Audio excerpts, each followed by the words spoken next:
Kembali lagi di Wonder Food. Ada yang tahu beras hitam?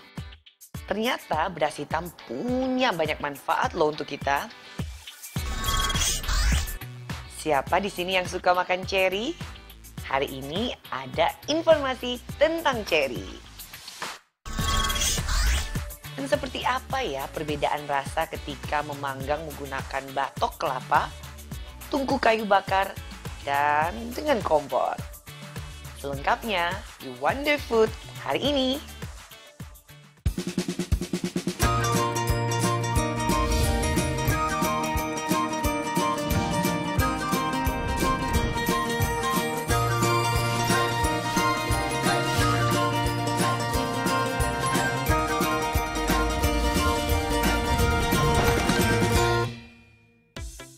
Halo Wonder People, apa kabar? Senang sekali ya, sudah jam 2 siang, artinya ada Rizka Onggi di sini.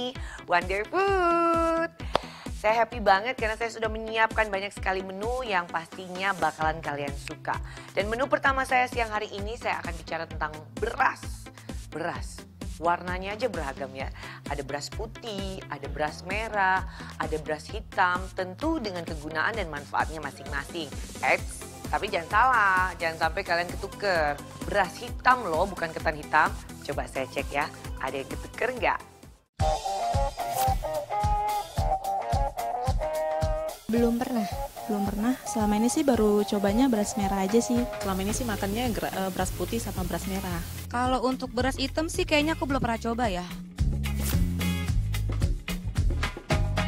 Tahu sih, pernah dengar, kalau nggak salah bentuknya sama aja ya kayak beras-beras biasa. Belum tahu. Sudah pernah lihat di toko-toko produk organik. Beras hitam itu apa aku juga nggak tahu sih. Wah, ternyata masih banyak juga teman-teman Wonder Food yang belum pernah coba beras hitam. Padahal beras hitam itu sama loh dengan beras merah, beras putih.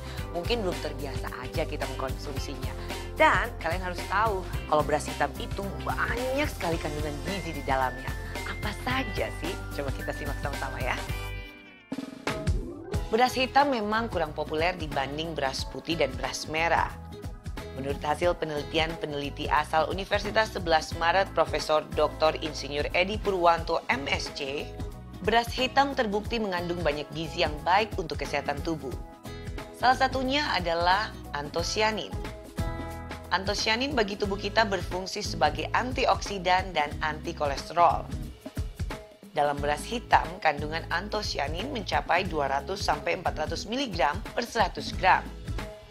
Kandungan ini bahkan lebih tinggi dibandingkan dengan beras merah. Selain itu, beras hitam juga mengandung zat besi yang jumlahnya 3 kali lipat dibanding dengan zat besi dalam beras putih.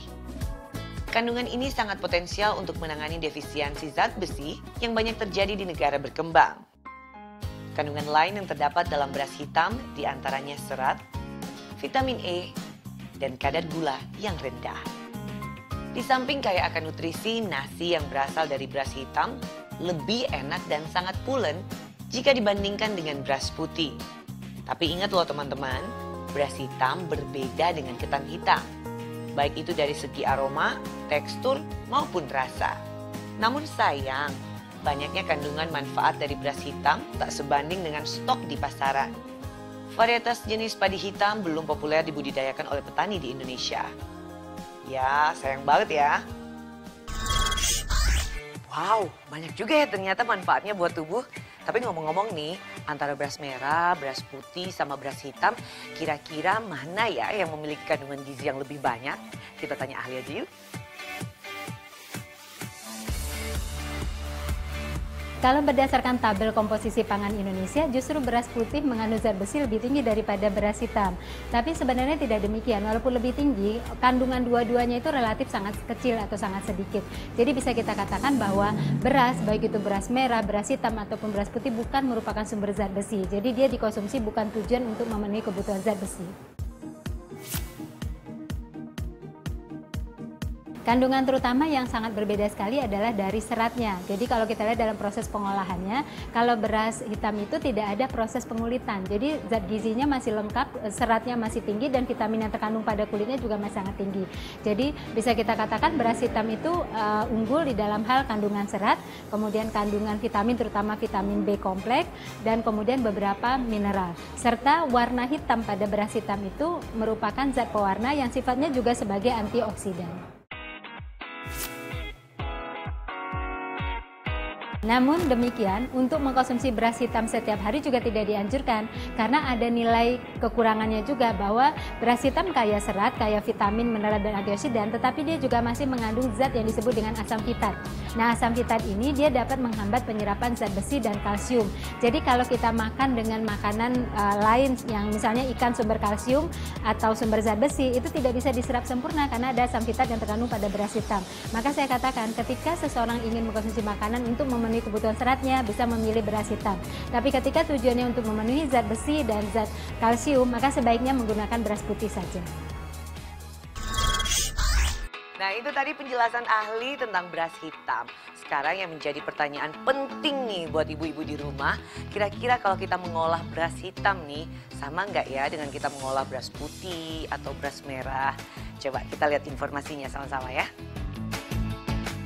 Cara masaknya sedikit berbeda dengan beras putih, tapi tidak terlalu berbeda dengan beras merah. Urutannya sebagai berikut. Pertama, siapkan 1 mangkuk beras hitam, lalu bersihkan dengan air. Remas-remas sebentar, bilas dan ulangi hingga 2-3 kali. Kedua, rendam beras hitam ke dalam air. Paling tidak tinggi airnya 1 ruas jari dari permukaan beras. Rendam selama 30 menit sampai 60 menit. Bila rendamannya lebih dari itu, saat memasak jumlah airnya dikurangi. Ketiga, setelah selesai direndam, buang air rendaman dan ganti dengan air yang baru. Perbandingannya adalah 1 mangkok beras hitam dibutuhkan 3 mangkok air, agar nasi yang dihasilkan tidak keras. Yang keempat, masak di rice cooker dan tunggu beberapa saat hingga matang. Setelah masak, nasi hitam pun siap disantap. Warna hitamnya berasal dari lapisan bekatul, sering juga disebut sebagai aleuron. Sedangkan bagian bulir berasnya atau rice kernel mengandung pigmen antosianin yang berwarna ungu.